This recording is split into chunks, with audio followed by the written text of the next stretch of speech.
Pour partager un document avec Google Drive pour le cours de psychologie, ou bien un autre cours quelconque avec un enseignant qui demande un partage de documents Google, il y a deux façons de faire. La première qu'on va parler, c'est d'utiliser directement les documents Google comme tels. Alors ici, je suis dans drive.google.com. J'ai mon Drive partagé avec moi, et ainsi de suite. Et ce que je vais faire, par exemple, c'est que je peux créer un dossier pour mes choses de psychologie.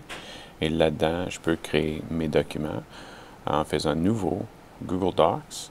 Ça va ouvrir un nouvel onglet avec un document vierge.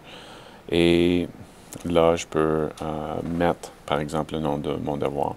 C'est, alors, mettons, Psycho 30. Et le devoir 9.8. Peu importe, là.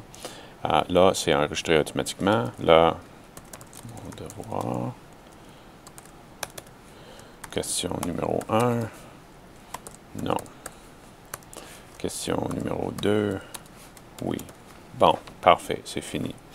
Maintenant, cette affaire-là, je peux, si je regarde bien encore ici, il est dans le dossier psychologie qui se trouve dans mon Drive. Alors, je peux le trouver là. Et ce que moi, je voudrais comme enseignant, c'est que moi, je vais recevoir, admettons, une quinzaine de devoirs 9.8. Alors, à la fin du document, du nom du document, mettez votre nom. Ton nom. OK? Et ça va me permettre de retrouver et bien classer les affaires sans devoir les ouvrir. Puis ça facilite la chose. Alors, là, c'est directement dans psychologie, dans un dossier que je peux organiser ici dans mon ordinateur. Je peux aussi, par exemple, importer directement un document Word. Ici, par exemple, j'ai mon devoir 9.9 et je peux juste glisser, déposer directement là-dedans. Et voilà, j'ai mon document comme tel. Chose à savoir maintenant, c'est que jusqu'à maintenant, toi comme élève, tu as tes documents ici dans le dossier que tu veux, mais ils ne sont pas encore partagés avec ton enseignant. Alors pour ça, il faut sélectionner le document en question ou même on va commencer avec les documents, par exemple. Puis ici, je vais ajouter quelqu'un dans le partage.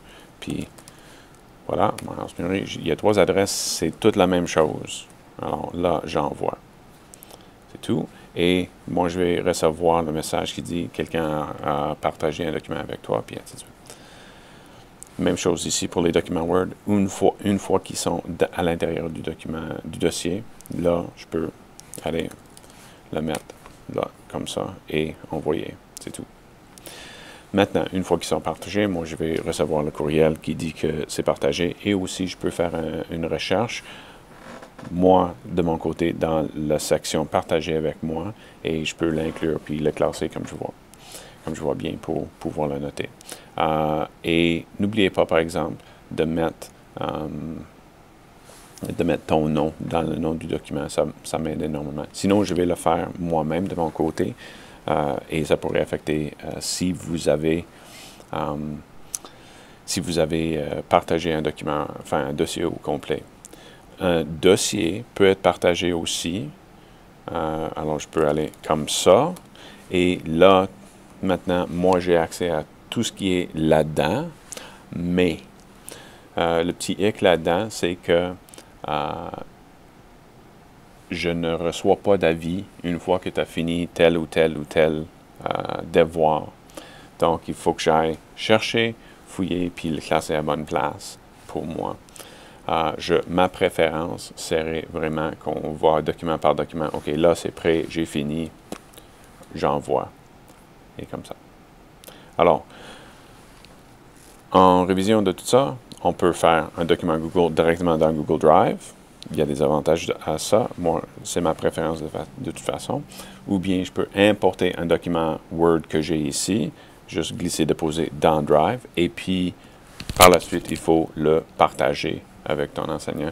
Et une fois que tu partages le document, moi, je vais recevoir un courriel qui indique que je l'ai C'est tout.